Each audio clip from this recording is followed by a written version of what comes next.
So, how can we get started on dealing with decluttering? Um, I think that is a challenge for many of us. Paperwork. Regina SK, you're coming from there, Tori. I have so many great ideas, but avoid action, avoid paperwork, cover letters, avoiding responding to an important email from the teacher of a potential job for future training. Louise in Ireland, hello. Um, you can hear me. Okay, decluttering job search, paperwork. Okay, all kinds of things. You can hear me. I'm so glad. Gail from Cape Town, hoarding. Um, Gray day, back in Canada. Avoid doing what I should until the last minute. I think I might have ADHD. I can hear you. I finally made it live. Yay, Cassandra. Hello. Lisa, I avoid everything. I hear you, no problem. Okay, great. So let's talk a little bit about avoidance. Tell me a little bit. I'd love to hear from you. How do you feel when you avoid something? I don't know about you, but a lot of people feel terrible about themselves.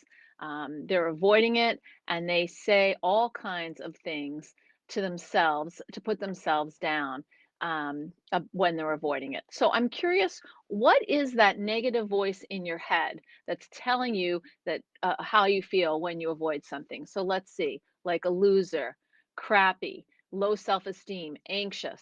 Right. So we have this behavior that we do, we avoid, and then we have this negative voice that goes with the behavior because that comes after. I feel terrible about myself. It gets me super depressed, which makes it work. I beat myself up. So it's interesting. You feel guilty, feel overwhelmed because I can't get started, lots of anxiety, you feel ashamed, awful self-talk. Okay, so here is the thing. I think that we have if we're going to there are two ways to deal with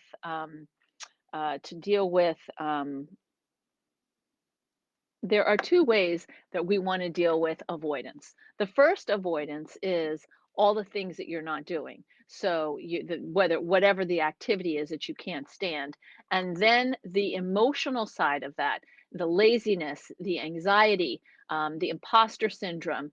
Others can do it. Why can't I do it? I feel overwhelmed. I get into negative self-talk.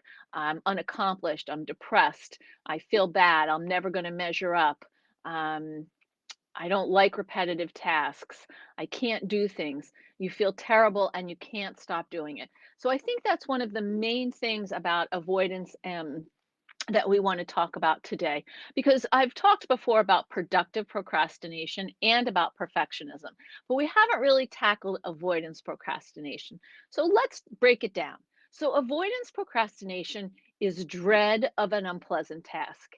And it's not that the task itself is so terrible, it's that our perception of that task is is incredibly distorted. The task has gone to something small, like I need to follow up on this email, to the email is now like I'm climbing Mount Everest. I have no trail. I don't have a Sherpa. I'm doing this by myself. I don't know where I'm going. I don't know what to expect, and I can't get started. So, when this happens with avoidance, um, we have a conversation that we tell ourselves. One conversation is that what something that leads us to avoid the task, and the other is how we treat ourselves because we've avoided the task. So the conversation that we have about avoiding the task has to do with I hate this, it's boring, I don't know where it begins or where it ends, I'm not sure I can do this. Um, I've done this before and it hasn't worked out. So why is it going to be any different this time? So one of the underlying, I think, assumptions that we have about avoidance is I haven't succeeded at this before.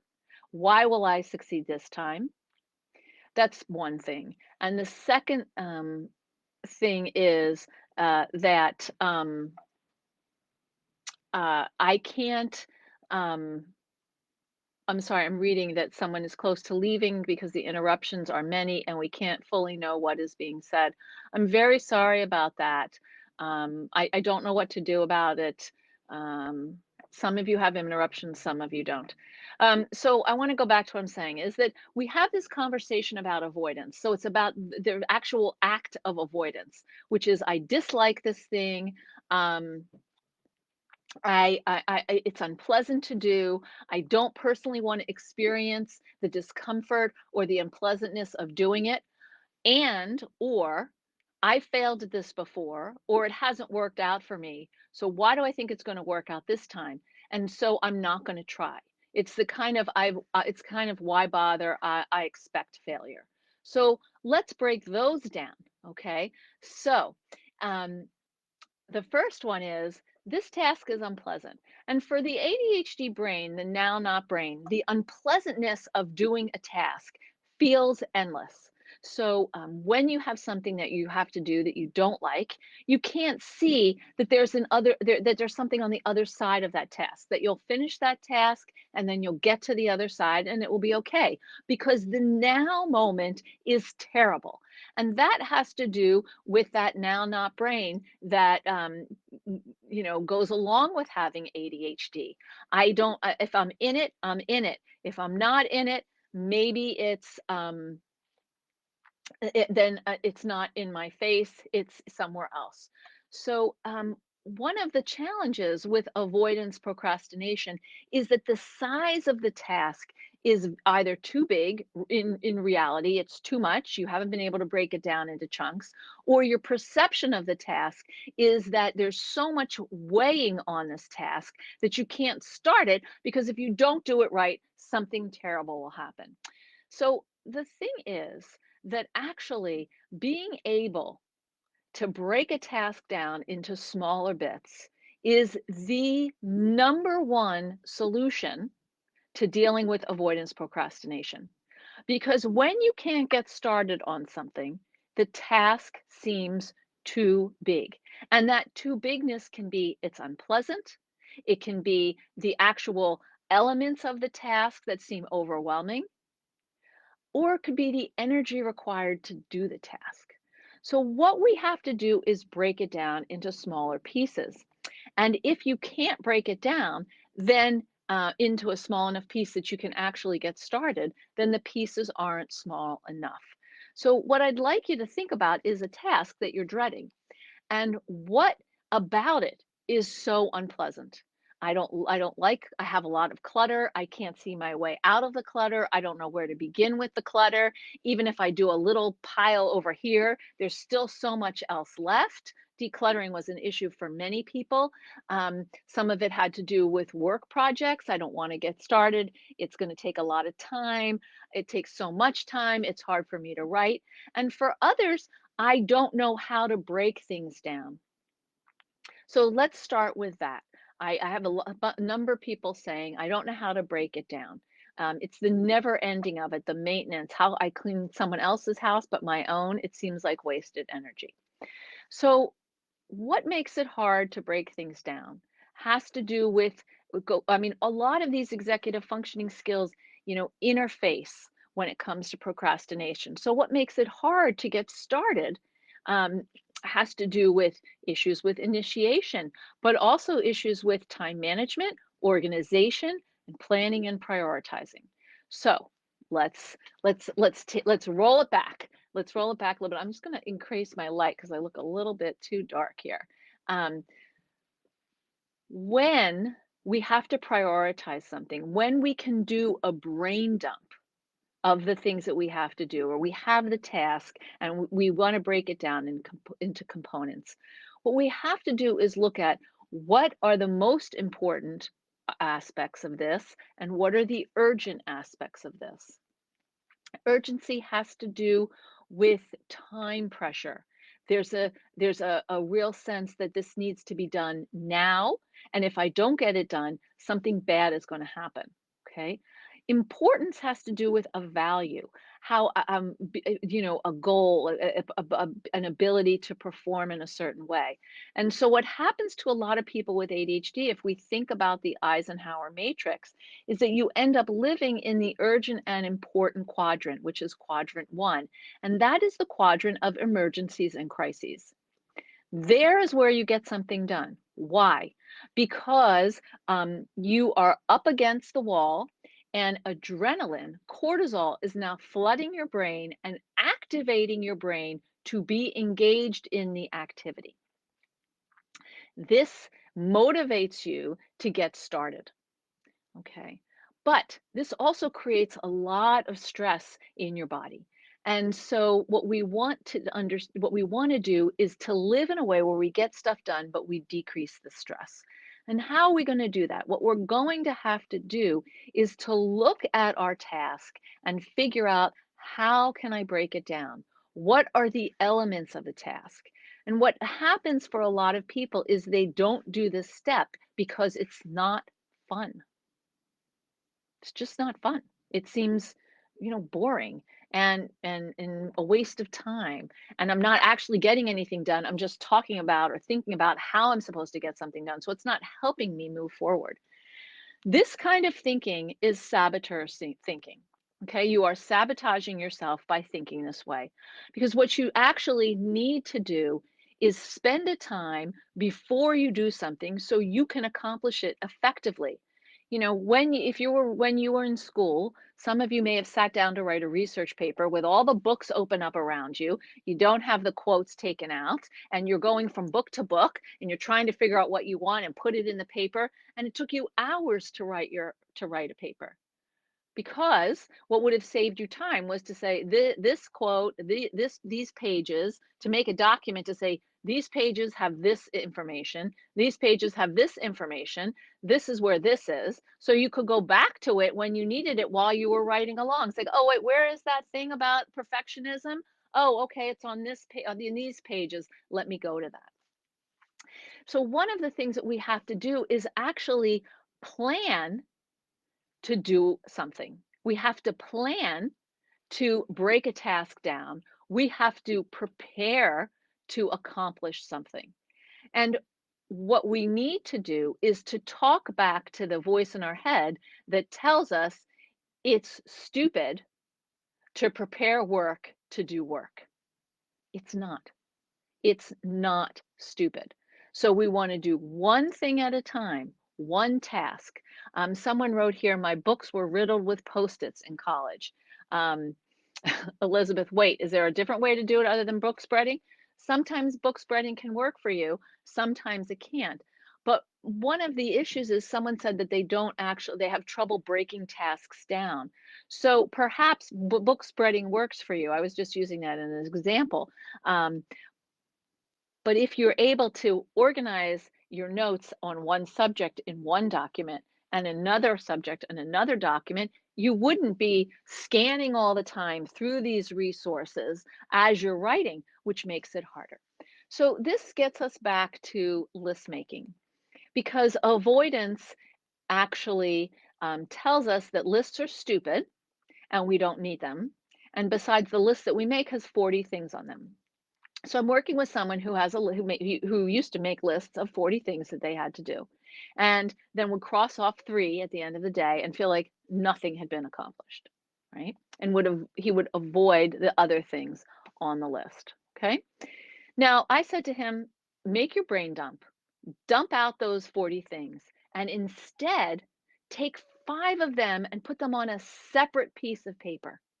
A separate piece of paper. And I want you to put the original piece of paper away out of your eyesight and only work on the piece of paper with the 5 things. The next week he came back and said, this is working better for me because I can do 2 or 3 of the things on the 5 list and I don't feel bad about myself because I'm getting something done. So lists help you break down an unpleasant task into smaller pieces. So you apply the time issue to your tasks on your list of 5. When is this due? When do I have to do it?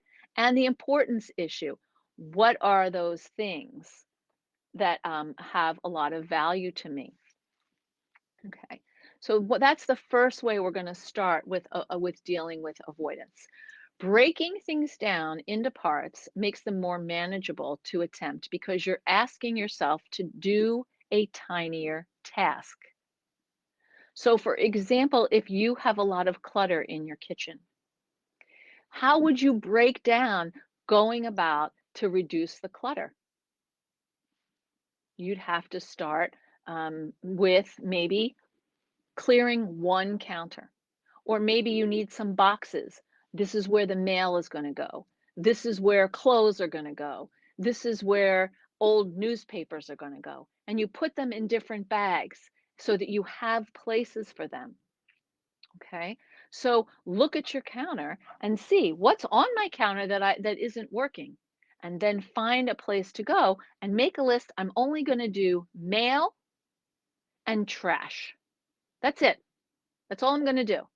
And I'm going to go through each counter and I'm going to do my mail and my trash. And whatever is not mail and trash can stay there till tomorrow when I'm going to look at my counter and see what's left.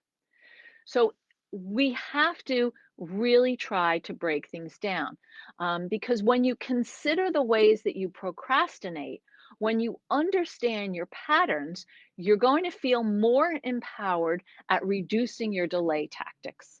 Okay. So one of the things that happens with avoidance procrastination, in addition to being overwhelmed and not being able to break things down, is to feel like, wow, um, I really don't like doing this thing. So when we have tasks we don't like doing, we have an opportunity to do them in smaller chunks. So when you jump from one thing to another and you don't feel a sense of accomplishment, so you can set a timer and say, I'm going to work for 15 minutes on what is mail in this little corner. And when my timer goes off, I'm done. That's why the Pomodoro method is so effective. You work for 20, 25 minutes, you take a little break, and then you come back. Okay. So this is all about how to deal with the actual practicalities of avoidance. What we want to talk about next is how to deal with the emotional side of avoidance.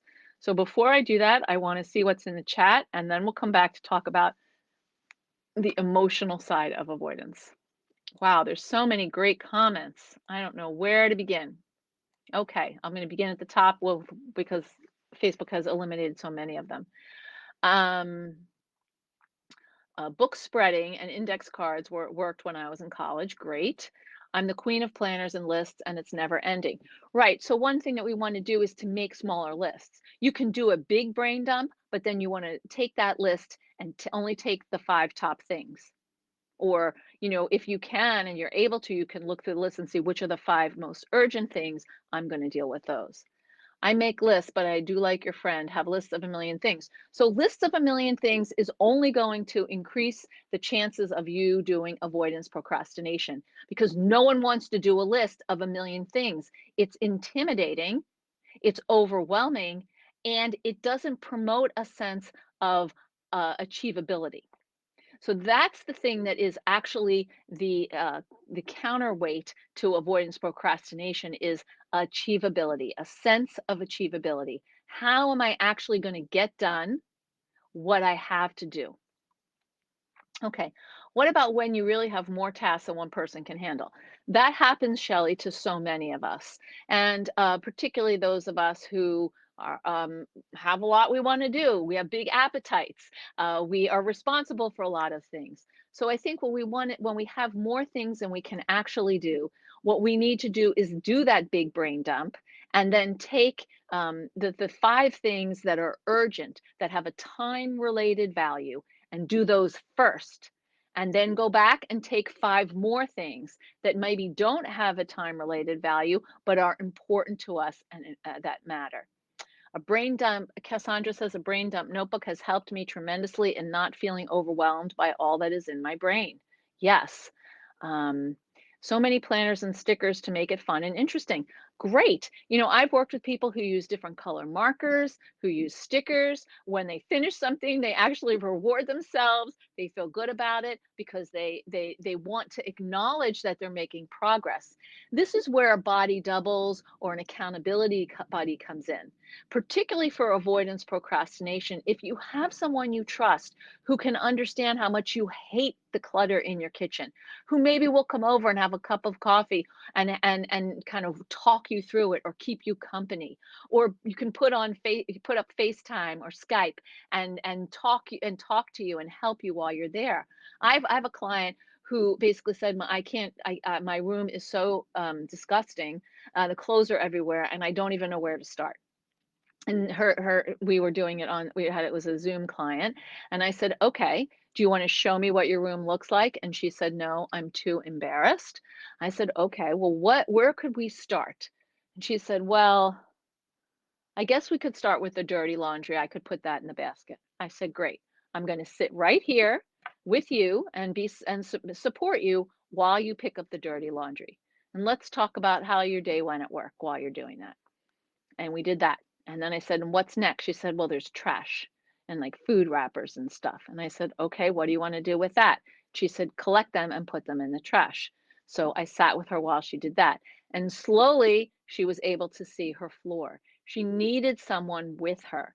So sometimes we need a body double, somebody who can help us by talking us through it or just supporting us while we're in it.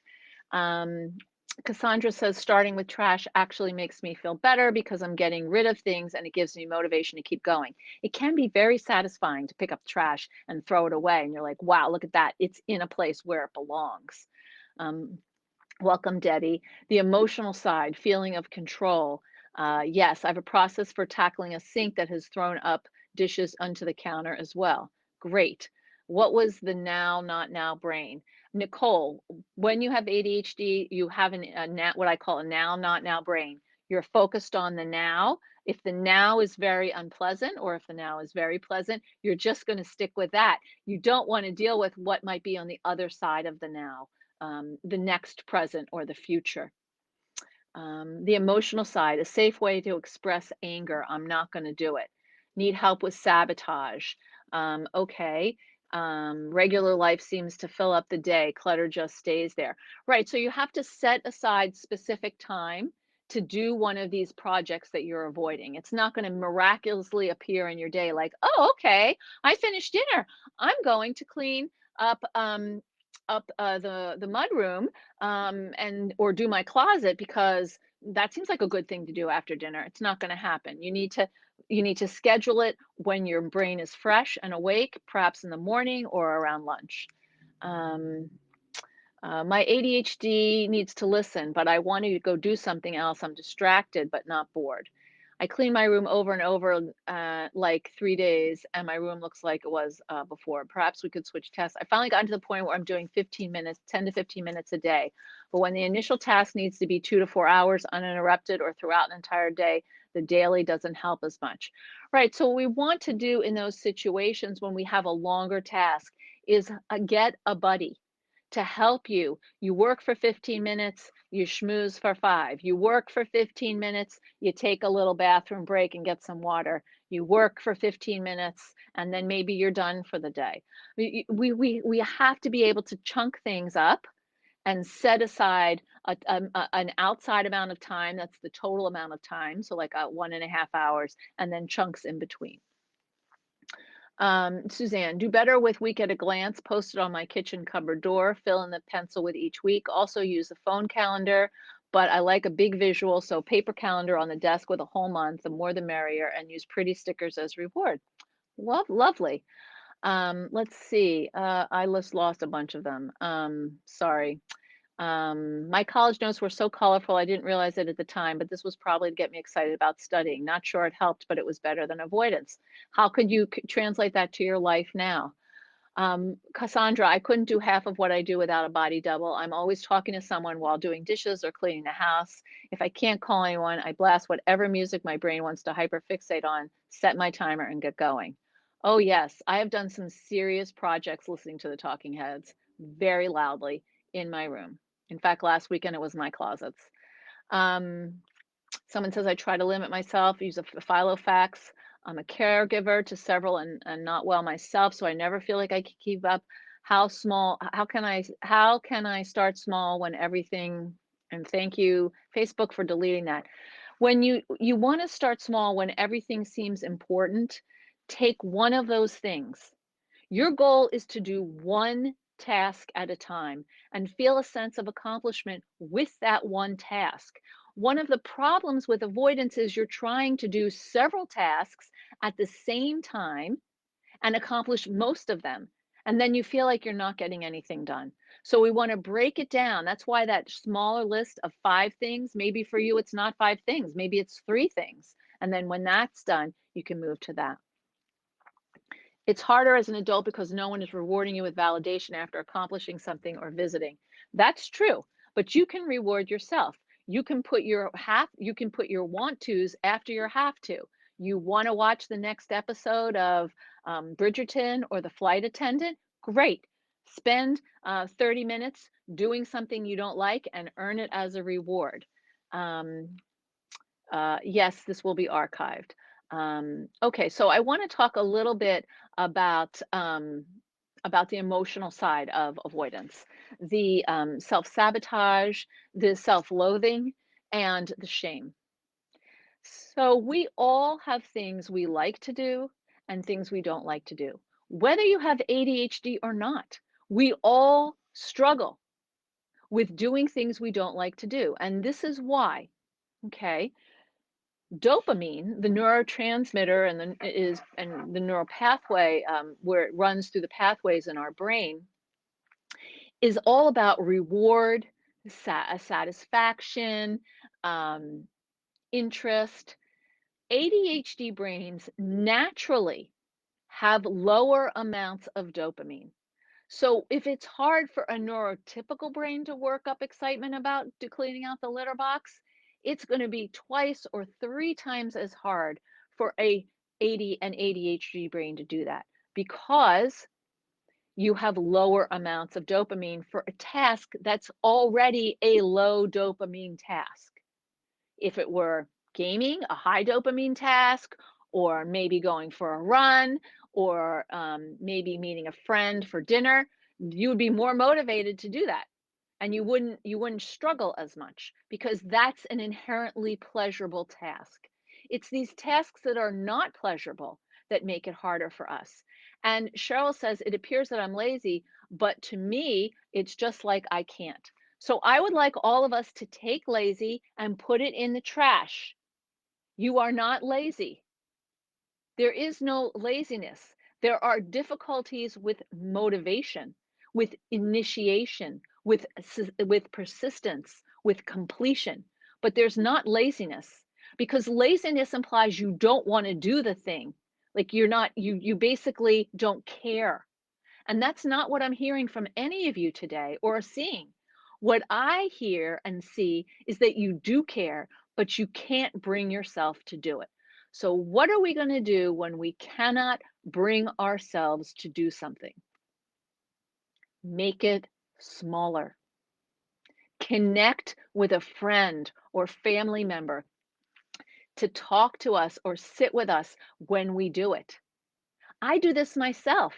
I have a writing group on Monday where I work on my blog with other people who are all around the country. We're all writing for an hour and 15 minutes.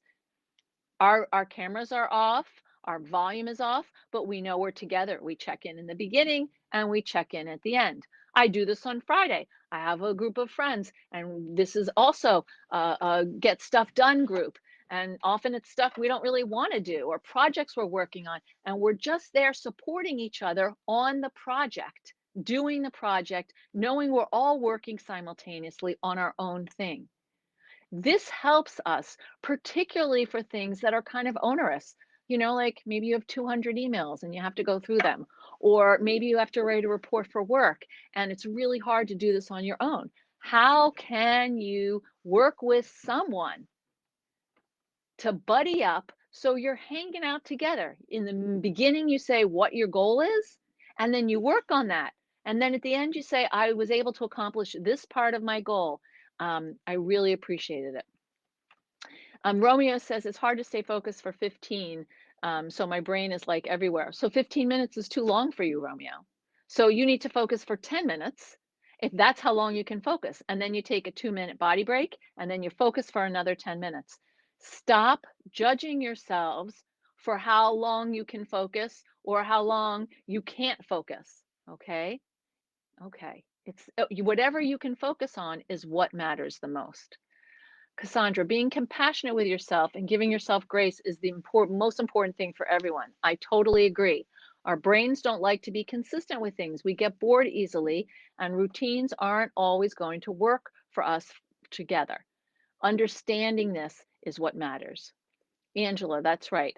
Love podcasts when cleaning and doing the dishes. Sarah says self sabotage and shame plague me. I'm sorry, Sarah, to hear that. Part of the reason that we shame ourselves is because we should on ourselves. We should be doing this. We should be doing that. And then I'm gonna when I don't want to do this thing that I should be doing, I'm going to interfere with whatever progress I'm making because it doesn't feel like I'm doing it the right way, or I'm doing it enough, or I'm making fast enough progress, or whatever it is we tell ourselves. We are comparing ourselves to some ideal that is outside of ourselves and not who we are. Um, Stacy says, I passed my license and haven't sent off for the actual license or badge. So Stacy, what I would say to you is, who would help you? Who would sit with you or help you or talk you through actually the process of sending it off? You know, um, people with ADHD, we need to have our friends or our therapists or our coaches help us with things where we're stuck. It's natural to get stuck on some of these things. Let's not judge ourselves, but instead reach out with compassion. Um, Christina, prioritizing. We push everything to make it urgent to do, but now everything is urgent. So where do you start? The kitchen is a mess. There are no clothes. You're late for your meeting. The bathroom is dirty. Where do I start? I find that's the struggle. I can't make dinner because the kitchen is a mess, but the table is dirty, so there's nowhere to eat, and the dishes are dirty, so there's nothing to eat on, and I lost that. So, in that situation, I really appreciate your sharing that. So in that situation, it's one thing at a time. So maybe you're not going to make dinner that night. It's pizza, and you're going to work on the dishes and the table and get other people who live with you to help you. You're like your children or your partner if you have them, or your parents if you live with them. And then set up a little bit of a routine. I'm going to do the dishes before I watch television. I'm going to do the dishes after um, I eat dinner. Or maybe in your family, the person who does the cooking doesn't do the dishes. That might be a great trade-off. Or the person who does the cooking clears the table, but doesn't do the dishes. You try to think a little bit about outside the box and delegate. Delegation is very important. Um, um, I don't like doing it because it takes so long. That's right. It takes long. So we're going to break it down into smaller things. Lynn, I like the idea of rewarding with watching a favorite series, but how do I stop binging on Netflix? My hyperfocus and inertia make me oblivious to timers. Timers, and you can actually even set your you can set something on your computer, your Netflix, to turn off the internet at a certain time. um, Binging because you're hyper focusing, you want to watch all of a series at once, actually deprives you of the pleasure of using it as a reward later. So I would encourage you to set timers for yourself, and actually try to follow them, or have a buddy or have a partner say, you said you wanted to be upstairs every night by 10, it's now 9:59. What decision are you, just ask, I'm just reminding you because you asked me to, and then you can do it or not, but there it is. um, okay, so I want to say a few more things about self-sabotage and shame. So when we are putting ourselves down, there's a voice in our head that is lived with us for a very long time. It's lived with us because since it's lived with you probably since before you had a diagnosis, and you were making mistakes and didn't know why, and were having trouble in school, or had trouble making friends, or had trouble at home, and um, it started on, what's wrong with me? Why can't I? I should be able to. And the thing is that what I want to say to you is That voice developed at a time when it thought it was protecting you from pain and hurt and shame. And here you are now. You are a more mature person. And it's time to turn the volume down on that voice and turn the volume up on a different voice. The voice is, I'm making an effort that's better than nothing. I'm I can do this for 10 minutes and that's better than not doing it at all. I'm engaging the help of my friend to sit with me on the phone while I clean the house so I'm not alone. Some things are really hard for me, and that's okay. I'm learning. We need a different voice. And that voice has to come from the part of you, the deep inner knowing part of you that actually cares about yourself. And that part of you brought you here today. Because if you didn't have that part of yourself, you wouldn't have come. So I'd like you to think a minute and think about what would that voice say to you? What encouraging thing would that voice say to you? And share it in the comments because other people need to hear it. What could you say to yourself instead of the finger wagging, blaming, shaming, humiliating things you tell yourself because a task is hard for you? Why couldn't you say, wow, this is really hard for me. I think I need some more resources. I don't have the skills to do this task. Cheryl, I am enough. Beautiful. You are smart and you can do it. Beautiful. I matter. Do what you can, then break. You have come so far from just a year ago. Celebrate the intention. If I'm too much for anyone, go find less. I love that. I try my best and will keep trying. I can do it. You are such a blessing. I love that. It took me a long time to separate my brain from who I am as a person. I had to be diligent and change my self talk from I am to my brain is. Beautiful. I love that. You did good. You got this baby steps. Um, I'm proud of you. I'm proud of you for wanting to do better. These are fantastic. Progress, not perfection. Thank you, Fabiola. Um, others have told me, Whitney, others have told me I should be able to, so they use it against me that I didn't. Okay, in those instances, what you want to say to those people are, thank you for telling me that I can do it. I'm going to, the rest of the sentence is not helpful. So I can do it, but I have a neurodivergent brain. And sometimes what I can do isn't always what I can execute because I have executive functioning challenges. I'm learning, I'm getting help, I'm seeking sources and resources to make changes one at a time. The task is hard, but it won't last forever, and I am allowed to ask for help. You did a good job. I find this very hard. Yes, let's acknowledge that it's hard and it might stink. That's okay. You can say, wow, this is really nasty to do. I don't like it. Own it. And that's why I'm going to get this support. Um, Uh, yes, good job. So I'm happy. I have ADHD, and some days I am so lonely. I am depressed and sad. Deborah, I hear you. Thank you for joining this community. We need more people like you to come up and speak up and say, I'm lonely. There are many people here who also struggle with ADHD, and they're here for you. We are here for you as a community every 2 weeks and maybe more than that. Um, try checking out ADA, ADDA as well. It's a great, oh, no, it's a great resource. I think it's add.com, maybe something like that. Oops, I can't put it in there. So I can't put it in, sorry.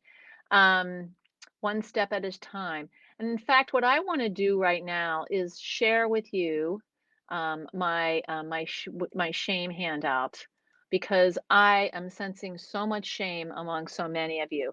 So this is a free downloadable on my website about shame. I hope you'll check it out. Um, because this is part of what we're talking about.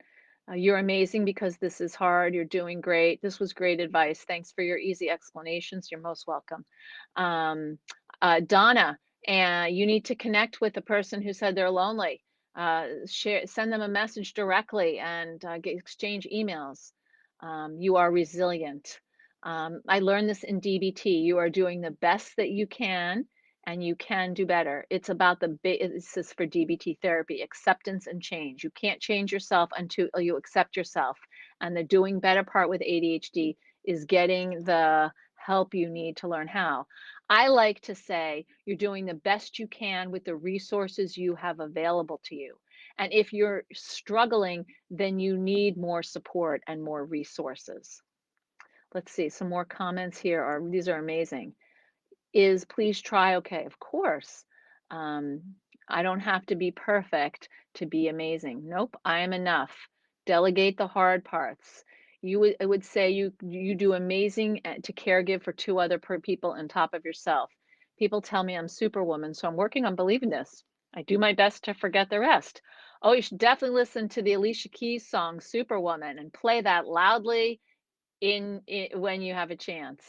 Um, I have no one to talk to. Okay, Deborah, you need to connect with the other woman. No guys here. How do I motivate my 14-year-old son to do his work? Um, break it down. Give him incentives. Reward him for his efforts and small accomplishments. I'm so glad you came today, Sheila, also. Please offer more presentations like this. I will talk to Attitude about that. Please get the downloadable. I think it will help you. It hurts when my son tells me that I don't understand and we both have ADHD. You may not. He may have a different kind of ADHD.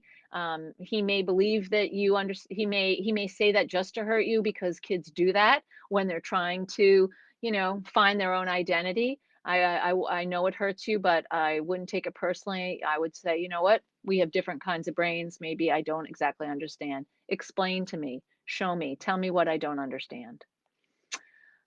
On Hala, I own my condition. I'm doing the best I can, and that's good enough. Beautiful. You're doing your work, and that's enough.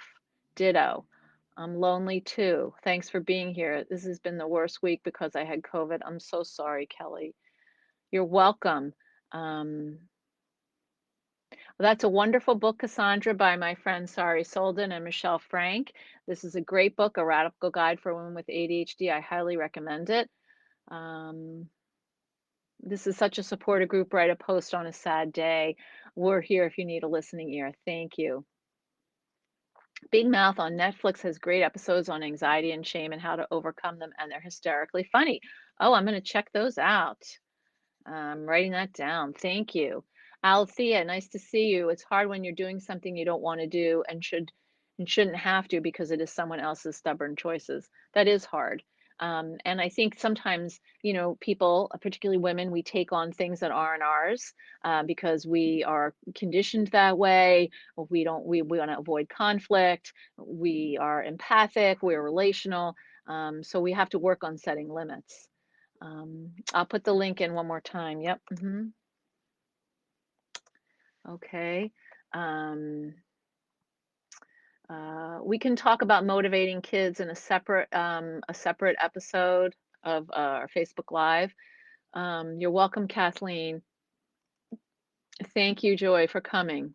The first task you have is problem with getting out of bed. So people who live with chronic pain often struggle to start in the morning. So what I would encourage you to do is put on music that you really love and give yourself a slow amount of time to get out. Make a little playlist for yourself, morning music that will help you orient towards starting your day. I'll never forget that Michael Strayhorn, when he was on like Michael and Kelly, I think Kelly and Michael or whatever, he said that every day he listens to this song, A Lovely Day, by Oh my God, I'm having a moment. There are two people who sing it, and he listens to that every morning, and it helps him get out of bed and puts him in a good frame of mind. Um, yes, you can listen to this later, and you can share it with your teen. Um, LD is different than ADHD, but it often travels with it. I think loneliness is part of it. Then song by Alicia Keys is Superwoman. I am Superwoman. It's a great song. Um, Thank you, Tina, for putting that out. Great asking for that. Um, I love that, Christina. You can't do the dishes right now, but I'm going to read for 20 minutes, set a timer, and then do half the dishes. That is fantastic. I want to say something to you, Christina. You are demonstrating exactly what I'm talking about. Sometimes we don't have the brain power to do a task that's in front of us. So we say, okay, you know what? I'm going to read, I'm going to do my Wordle, and then I'm going to do the task. And I'm going to set a timer so I can get started. That's what I'm talking about in terms of breaking things down and ordering your tasks, organizing it.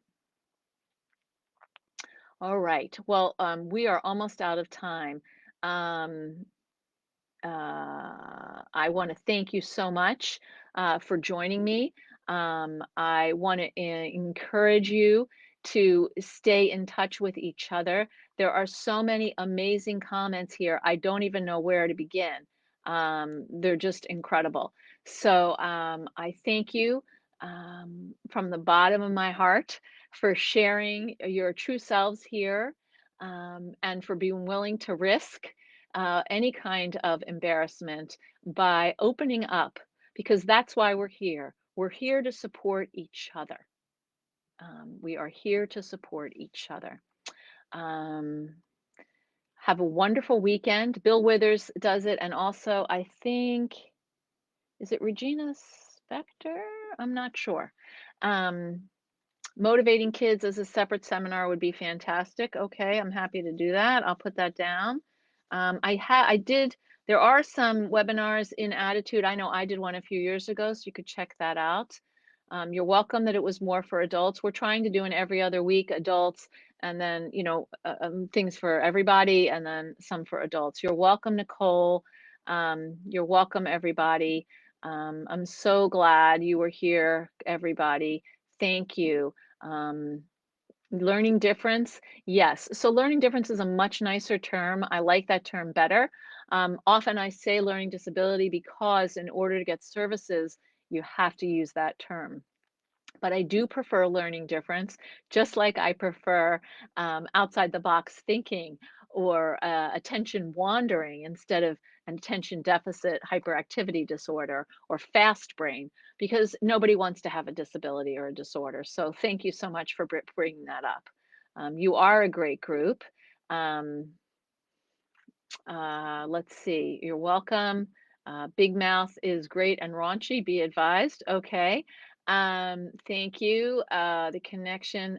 This was helpful. My first live chat ever. Oh, I'm so glad you came.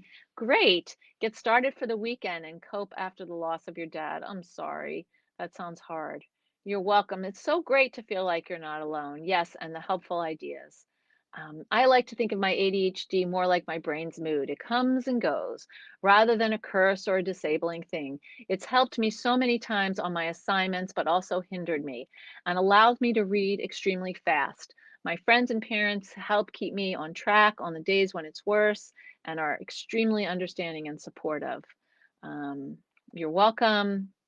I have a bad habit of getting on social media when I wake up. Next thing I know, 2 hours are gone. Music would be a much better way to start the day. You're welcome.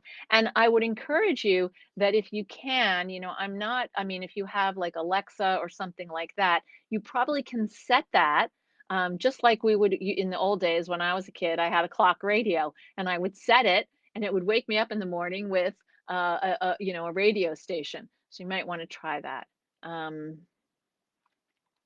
Yes, boundaries are essential. People who are neurodivergent, particularly women, tend to be people pleasers out of a need to be accepted. I agree. One easy task and one hard task, it will build confidence. I love that. I love that you say that. One easy task and one hard task. It helps you kind of get in the flow and then you do the harder thing and then you can stop. Thank you so much for coming. It was great to have you, and I know I stayed a little longer to read all the chats, but they're really amazing. Thank you, Dorothy. Thank you, Lynn. And may everyone have a beautiful weekend. And this weekend, break something down into a small chunk and do it for 10 minutes. 10 minutes. And then give yourself a sticker or a pat on the back and go on to something